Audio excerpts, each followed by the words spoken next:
Hello there, my very good friends. On today's wrestling news, a former WWE star shockingly debuts on AEW Dynamite. Who was the Joker opponent for Britt Baker in the Owen Hart Cup on Dynamite last night? Is one of AEW's top stars injured after a freak accident during the Rampage tapings? And how the WWE roster really feels about Sasha Banks and Naomi. I'm Adam Wilborn. And I'm Andy Murray. And this is the news. Right. I guess the third story today could be taken as a spoiler, so if you want to avoid maybe specific Rampage things, maybe fast forward through that. We put timestamps in the description for a reason. Exactly. So just a fair warning in case you interpret it as such, because it's a pre-taped show, obviously. Right. What? Oh, yeah. Right, we're going to kick things off by talking about the Jokers, baby. The Jokers, baby. Two Jokers last night, and we got the first one in the very first match on Dynamite. Samoa Joe came out for his match in the Owen Hart Foundation Tournament, the Owen Hart Cup, the Owen, whatever you want to call it.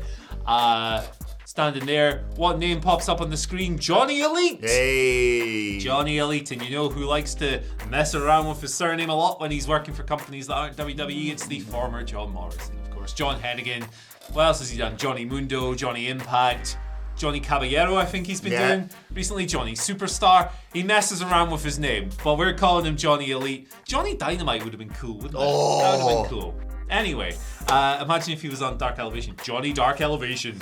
Johnny YouTube. Like, hey, listen, we're going out of control here. I think there was a toilet in the pub I went to the other night that was offering Johnny Dynamite, but there might be something else different. Good grief. He came up, he wrestled Samoa Joe, they had the match, and he lost. He was eliminated in the first round. Samoa Joe found a way to use a muscle buster. He'd worked for it earlier on, but there was some counters. Johnny showed off some of his flippy dippy doos did he? that he is known for, of course. Didn't really enjoy the match myself, personally. Like, I don't know, it felt a little clunky. That's fair. Felt like maybe they didn't have the greatest deal of chemistry. Like, there was a moment early on where it looked like Joe was going for a lock-up, and Johnny just threw the elbow straight in his face, and I was like, oh, was that planned? I'm not sure about this. But yeah, the way it played out, it wasn't the smoothest thing in the world, but he was quite over. Oh yeah. Because people like the guy, and he's good at his job. But yeah, there you go. No word on whether or not he's been signed. No word on whether or not he will be used again. We don't know. He lost, of course, so not having a deep tournament run, obviously. But yeah, there you go. John Morrison, Johnny Nitro, John. Yes, not John a name. Valkyrie. Not a name we mentioned on the AEW Dynamite preview for our predictions yesterday. Thankfully, I didn't make a prediction because if I did, it would have been the correct one, so I never get it wrong. But yeah, great to see him in AEW. No word, as you mentioned, that he's all elite or anything like that. I think a lot of people anticipated that if it wasn't going to be a Cesaro, for example, this may just be a one and done, and you can sort of see the way they're going with Samoa Joe. He got attacked afterwards, of course. Was it a lead pipe? I think they used on his shoulder. Yeah, and those scamps. Yeah. Jay Lethal, Sanjay Dutt. Who's he got in the semis? Kyle O'Reilly? That's right. Yeah. I thought that for a split second. Did you almost call him Sammy Joe? No, I was just trying to... Big Sammy. I just thought, oh, who's the one person you wouldn't want to face if you're carrying a shoulder injury? Yeah. That's good stuff. The guy who tortured Ray Phoenix on Dynamite last night. Really enjoyed that match, his arm and tapped him out as well. Yeah. Like straight away, so there you go. That was a great match, by the way, Phoenix and O'Reilly. In terms of the women's Joker, baby, it was Britt Baker who was going to face this mystery opponent, and it was revealed to be the deity of shiz. Maki Ito. That's not what she called herself that time, yeah. But the only thing I'm going to say, because I'm not going to get in trouble with Adam Nicholas for effing and jeffing on this for once. Yeah, Maki Ito was the Joker in the women's Owen Hart tournament. And she lost as well. Yeah. Really enjoyable match though with Britt Baker. There was a bit in it early on where she literally just laid down, and because they've got a relationship, her and Britt Baker went to pin her and she immediately rolled her up. Yeah, and then stood up and went like that in her face. So Number one. That was funny. Yeah. She the ones, baby. We the ones. What was it that they kept saying on commentary? Her inhumanly strong skull was put over, and she did the thing whichever. The Kokeshi. Is that what it's called? I love that. But yeah, great to see her back in AEW. She's obviously a familiar face from Tokyo Joshi Pro Wrestling. I think that they mentioned on commentary she'd wrestled and then literally got on a flight to America Fair for play. this. Hopefully we see more of her again. And there was a lovely photo backstage you may have seen doing the rounds with her and Hookhausen. Very over, very nice, very Ito. Very sweary by the looks of things. Yeah, this was a good time. You can see the direction they've gone with these jokers, baby. And they clearly wanted to bring in people that they could beat, right? Which means that like doing like a Claudio, a Cesaro wouldn't have been optimal because you don't want a guy like that to come in and immediately lose. So, hey, look. And I don't like them. They haven't really done this completely, but I don't like the precedent of whoever the Joker is probably just going to come in and win the whole thing, whether it be the casino battle royal thing or this. And yeah, they've broken that mold on several occasions, which is good for me. Yeah, for sure. It's good to subvert expectations. And I love Maki Ito. I think she rules. The character has obviously been extremely well defined for a long, long time, but she's been putting it together a lot over the past year in the ring in Japan as well. I know she's not been in AEW since like March 2021 kind of time. But yeah, like she had a fun match here with Britt. I think all of her character stuff is just a riot. I get why it isn't for everyone, but I will say that the people who are in that isn't for everyone group, you are objectively wrong, and I will fight you. What was it you tweeted? I thought your tweet was very accurate about Maki Ito. I can't remember the last time I watched her and didn't think at the very least that was fun. Yeah. She's a good time. I enjoy her. Lighten up, you boring bastards. Headbutt. Anyway, right, Bryan Danielson. Oh, God! He might be injured. The video of this was weird. So basically, they tape Rampage after Dynamite. And Spoiler alert. Yep, there you go. The match on Rampage was Danielson and Jon Moxley versus Matt Sydal and Dante Martin. That was set up on Dynamite in one of those things where it moves at 1,000,000 miles an hour, and you're like, what? I've got to be honest, I hated it. I hate the way they set it up there. This whole thing with Blackpool Combat Club shoving it, and then they went, oh, Matt Sydal and Dante Martin, like that was suddenly a thing. Seriously rubbish, crammed, wasn't it? Seriously crammed. But they had the match. I won't tell you the outcome in case you're going to watch the show. Bryan Danielson, in a post-match angle, got his leg trapped between the ring and the ramp. And I thought this was kind of interesting because I was sitting there watching Dynamite last night, and at one point Tony Schiavone made a point about the configuration in that specific arena being the ramp and the ring and stuff. And then a minute later I go on Twitter and see that this has happened to Bryan Danielson. It's a total freak thing to happen, really, isn't it? But there's an account here from Nick Swanson, at Nick J. Swanson on Twitter, who is presumably in the building, and says, scary moment at the taping as Bryan Danielson's leg got stuck between the ring and the ramp, and he was trapped for over 10 minutes after the show ended. Yeah, and there's a video doing the rounds here. It's attached, and Danielson looks to be in pain. I'm not sure if he's actually in pain or if he's just selling because he's a pro. But you never know with him. You really don't. He's great.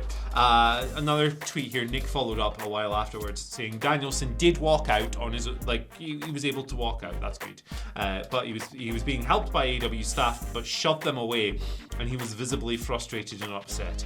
He walked to the back on his own. However, he had a bad limp. So we're still waiting on news on whether or not he's actually injured. But this was a pretty freaky thing, and 10 minutes to get him out of there, man. Crazy stuff. Yeah, just like you say, I saw this report, saw what had gone down, and just thought, what? Yeah. And then watched it and thought, ugh, and then read 10 minutes. Yeah, I don't know. I have no idea how tight the gap is, the process of how this occurs, and all of that stuff. But how does it take 10 minutes? Yeah, I don't know. Maybe there's a reason. I don't want to completely trash the medics and stuff. No. It's just that's a lot of time. Yeah. That's all I'm saying. I'm not shooting on professionals. No, and it's also interesting. You should mention on Dynamite they developed the storyline surrounding Blackpool Combat Club and Kingston Santana and Ortiz and the Jericho Appreciation Society to set up this mad 5-on-5, not stadium stampedes. Moxley's not doing any of that bollocks. What did he say? I'm not doing that. Yeah. Very, very good. But they have set up that match, so fingers crossed Bryan Danielson's alright, because that's in what? Double or Nothing's in... It's a week and a half. 10 days! Almost 9 days away, that. Tomorrow will be 9 days. Yeah, Tony. you push that button on the... I missed that. You get one of them for the news. Yeah, exactly. Right, should we conclude by talking about Sasha and Naomi? The story that just keeps going Here this we week. go, baby. So, right, obviously, if you're unaware about this, I hope that rock you've been under's been nice. Because they walked out of Monday Night Raw, they left their tag team championships behind. WWE painted them as taking their ball and going home, because that's what WWE will do. A lot more people were more understanding, ourselves included, that, yeah, they've been booked pretty terribly and they hated the booking, and there's maybe even some contractual stuff and what have you. Now, yesterday, was it? We reported that aside from the people you may have seen on social media, your Dax Harwood, your Hayley? Who's that? Hayley Williams. Hayley and Bayley. Hayley Williams has had enough. Paramore's Hayley Williams and Bayley are in support of Sasha and Naomi. And then we said the majority of the locker room actually don't really support them. Yeah. That has been counteracted somewhat by a report from Fightful. No crap, just sat. It's a much more detailed and nuanced report. Exactly. I appreciate that a lot. And it says that numerous people within WWE are in fact sympathetic to the women's tag team champions. Despite this, the majority opinion is that while creative frustrations and leaving the show are both fine, walking out during a broadcast is not. Yeah, while you're in a planned segment. Exactly. I get it. It's all over the place, basically. WWE issued that one-sided statement, and there's a source saying that despite the fact that was designed to sort of pit talent against each other, the effectiveness, I'm not so sure, to be perfectly honest. Look, this is a really tough situation, Andy, because I think even, wrestling fans are divided on this. Now, some are more tribal than others and just going to throw rocks regardless. But it's fascinating to know what's going on backstage with regards to this. So, in summary, to boil it down to its most basic thing, some people support them, some people don't, and other people support them to the extent of being pissed off with creative, but don't support them leaving the show and making them having to change the, what was it, a six-man or six-woman to a singles match, which admittedly was brilliant still. Yeah, it's a really tricky situation. Yeah. It's kind of like, it's the nature of everything in 2022 to immediately go all the way to one side and then not see anything from the other when it comes to like wrestling stuff in particular, because everyone is so like deeply invested in certain arguments and stuff. For me, I'm 99% of the time pro-worker in situations 100%. Like this. I don't know why you said 100%. Why did you say nicer? Screw that one. I'll say it changed that. I agree. There we go. Screw that 1% that's left over. We the 1%. And I think critical to this is that, like, the people who know what happened in that room between Vince McMahon, Sasha Banks, and Naomi are Vince McMahon, Sasha Banks, and Naomi. I want to hear from Sasha Banks and Naomi above all else. Agreed, yeah. Great reporting here across the board from Fightful, who've been on it. No crap. As always, just sap. And he does note that the accounts here shouldn't be taken as like an aggregation of every single person in the locker room, as is often the case. Again, I just want the best for the wrestlers. There we go. And this is a story that is not over. It will run and run. We'll no doubt talk about it tomorrow and almost inevitably next week. And Monday Night Raw is going to be very interesting. Yep. I suppose technically they're tag champs. They could be on SmackDown. Yeah, could do. Well, we'll let you know Set up as their we hear next about it. blockbuster tag team title feud against two members of the crowd at this rate. They don't care about that division, WWE, do they? So. Well, they had two opponents that were going to be in that six-woman, and then inexplicably they were going to plan to have Naomi pin Sasha, apparently. Anyway, let's move on to your Twitter questions. At WhatCulture WWE, first question today comes from Pranav, who says, Pranav, at Poisoned Wit on Twitter. I was watching Wardlow's entrance on Dynamite, and it reminded me a lot of Goldberg's. Do you think he should lean into that resemblance once he's free? The crowd chanting Wardlow helped too. I guess I'm only asking Andy Murray, since Wilborn is biased. What? What's he talking about? What's that? Just because I don't like Piggy. Oh.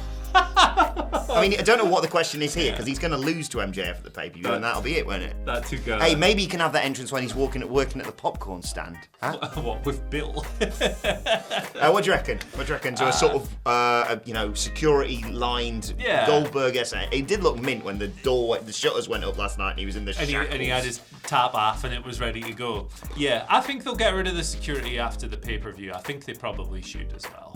Because it works as kind of like a restraint, and they've been really good for him to just throw around and stuff. But I don't necessarily know if you need it after that. But as far as the overall presentation goes, yeah, absolutely. I like the Goldberg style presentation. It gets people over. Shockingly, in professional wrestling, when you win a lot of matches, you actually look really cool and you get over. Roman Reigns is another example of that, although his template is obviously a bit different. But yeah, continue some Goldbergisms. I would love to see him just murdering people like in 3-minute matches after the pay. Why not? It's good. It works. And he's really over. And everything they're doing with him at the moment is working. And I'd like to just send a personal message to my best friend Maxwell, because he struggled initially with those lashes, but that 10th lash really seemed to have a bit of impact. So that's just a lesson to everyone. If at first you don't succeed, kick someone in the bollocks.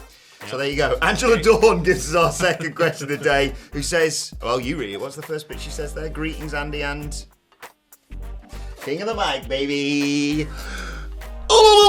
He's literally taking a day off because of this tomorrow. No! Put it back. No. Do you think Sasha and Naomi walking out of... Indestructible, baby. Do you think Sasha and Naomi walking out of Raw will result in more wrestlers following their lead? It's a really difficult one to think about, isn't it? Because sounds like there's more to the story that's being let on at the moment. But I think that if people are sympathetic to them and they're seeing them standing up to creative, they might feel more inclined to speak up about their characters and their storylines and stuff and go, hey, listen, I'm an independent contractor. You can't force me to do this rubbish if they think something is really bad, as people have done in the past. So perhaps not walking out, but I do think it might embolden people, for sure. I hope so. I hope it will. And you know, however you feel about AEW, you can despise them. You can think they're the worst promotion in the world. The fact that they exist, and I know there are other companies, Impact, MLW, Ring of Honor, well, New Japan, etc., etc. The fact that AEW, with the money, the buying power that AEW has, is beneficial for workers, gives them options and gives them leverage, which is what we're talking about here. I hope that I don't see anyone else walk out of a wrestling show, but I like the fact that that's an option now and they don't just have to kowtow to the bosses. Yeah, having more options for the workers is good for the overall business. It really weirds me out when I see people sitting there going, I hope this company or this one goes out of business. It's like, what are you talking about? Yeah. Do you want there to only be one shop in town where everyone is like forced to bend to the whims of the people who own it and operate it because they've got no other choice and they've got no leverage and they've got no choice? It's like, pro worker, I've said this so many times over the past few days. People in America know about like corporate consolidation of companies and things like that. Like monopolies are pretty bad. The only good monopoly is the board game. Especially the Aberdeen version. Is there an Aberdeen version? Oh, we got to play that. That's definitely getting played. So yeah, I don't know. The only I don't want is people walking out because that doesn't work for me, brother. Yeah. Like, it needs to be justified. Sure. Yeah, it's not like Hogan in WCW. Exactly. Yeah. Final question today comes from Sean Acklin. Love to hear from you as always, Sean. Sean writes, Hookhausen, Orangehausen, Mackiehausen, Yanohausen. The possibilities are endless from any promotion from all time. Who would you like to see paired with Danhausen, who is, of course, their Naz, their evil, my wife. I want Borathausen. Oh, God. I'm probably going back to the classic gimmick that was pitched by that great creative mind, Disco Inferno, of Bill Ding, the evil architect, because then... I'll give him that. That's great. Right? Because then you could have Bill Ding, Ahausen. I was genuinely thinking, sat here going, what like Househausen? How can I get to... And you've done it. You've completed it. There you go. I thought you were going to say Gangrel. Ganghausen. Broodhausen. Broodhausen sounds like a German bar. Come to Broodhausen. Oh my God. I mean, every option I get when someone says pick anyone of all time, is Scotty Too Hotty. He does. Hottiehausen. Hottiehausen. Scotty 2000. Scotty 2000. But let us know who you'd like to see. Is there anyone who rhymes with, like, surname rhymes of Hausen? Because they could be Mousehausen. Mighty Mousehausen. Pack. Exactly. Mighty Mousen. Gee whiz. Let us know your best reference in the comments. I was going to say we can mention them tomorrow, but we all know what tomorrow is. It's tomorrow. Do you know what Andy's doing tomorrow? He's going to see a crocodile. That's why he's not on the news tomorrow. I'm going to see a crocodile. And Hook, I've had enough of you. By the way, speaking of which, I'm just going to give you I'm not going to show you. You have to stick around for tomorrow's news. This, Andy, is going to be on tomorrow's news, and it's a bit of a change, but you have to watch tomorrow news to see what we're talking about there. Yeah. Let's move on to today's and finally. And this tweet I saw. I will not be responsible for this. I'm not here. But By the way, send him rubbish questions. Yes, Send them I'll now. tweet later, but send me the not serious questions, the very good questions to say. Garbage. Bollocks, I want. Yeah, unrepentant nonsense. Yes. Let's move on to today's and finally though, and I'm going to butcher his name, the guy who faced Hangman Page on Dynamite last night. Takeshita. Konosuke Takeshita. I'm so glad If you're you there. want, Soup! Yes. Mr. Soup! If you want to sound really cool and in the know, call him Soup. Do you know what his college graduation thesis was about, Andy Murray? Apparently, according to this tweet, it was about the German suplex. I don't know this guy. He was introduced facing Jay Lethal a few weeks back. I thought the match last night with Hangman Page was a vast improvement on that. And now, finding that out, I'd love to know, did anyone do any more, like, college work around wrestling? A mate of mine wrote his thesis about theatre and radio, because we were radio presenters at the time. But did you do anything in college, in uni? I don't know why I said that like that. About wrestling, because writing a thesis about the German suplex. Bravo. Spectacular. And now work. it's a key component of his arsenal. It as is well. indeed. I actually wrote mine on the headlock. It lasted 49 pages and it went nowhere. So. Let us know your thoughts on that and all of today's news stories in the comment section below. Don't forget to like, share, and subscribe. And subscribe to What Culture Wrestling on either iTunes, Spotify, or wherever you get your podcasts from for daily wrestling podcasts. Myself and the Dally Boy sitting down to review AEW Dynamite a little bit later on today. Plus, let us know your thoughts and Twitter questions on Twitter at WhatCultureWWE. Watch there, follow both of us. You can follow Andy Murray at... Follow me at Andy H. Murray, and the H today stands for H. You know what sucks ass? What? Breakfast cereal, soup, and Megabus. There's a war developing in All this office between him and Hamflett. terrible, especially Megabus. You can follow me on Twitter at Adam Wilborn. Follow us all at WhatCultureWWE. It only costs £1, but you will feel like you've aged about 15 minutes of your life after 15 years of your life after you get off. Yeah, fair point. Is that worth it for £1? Thanks for watching. We'll see you soon. Benjamin Button was on to something.